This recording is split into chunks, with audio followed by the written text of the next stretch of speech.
Hi అండి. ప్రతి సంవత్సరం నాగుల చవితికి ప్రతి పండక్కి కూడా అల్లులకి భోజనం చెప్తుంది మా అమ్మ. ఈసారి కూడా నాగుల చవితికి భోజనం చెప్పింది. ఆ రోజు శనివారం పడింది కదా, అందుకే అనమాట. ఈరోజు మళ్ళీ భోజనం చెప్పింది. వాళ్ళ కోసము శనగపప్పు గారెలు వండుతుంది. మాకు చాలా ఇష్టం ఇవి శనగపప్పు గారెలు, మినపగారెలు అంటే చాలా ఇష్టము. ఈరోజు అయితే మా ఇంట్లో శనగపప్పు గారెలతో విందు అల్లుళ్ళకి. మా ఊర్లో అయితే చెప్పాను కదా, మా ఊర్లో వాతావరణం చూపించాను మీకు. మేమైతే ఈసారి మా ఊరు వెళ్ళి పుట్లో పాలు వేసాము. చిన్నాడు పేరు మీద నేను గుడ్డు నూముద్ద అన్నీ కలిపి వేసాను. ఎవరింటికాడ అలా వేసుకున్నాము. పెళ్ళిళ్ళు అయిపోయిన తర్వాత ఎవరింటికాడ వాళ్ళే.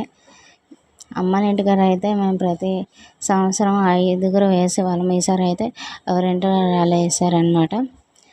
అమ్మకి హాయ్ చెప్పమని చెప్పాను. ఏం చెప్తుందంటే, నా పెద్ద కూతురు ఊరు వెళ్ళింది, మళ్ళీ వచ్చింది, అందుకోసం తన కోసం నేను శనగపప్పు గారెలు చేస్తాను అని చెప్తుంది.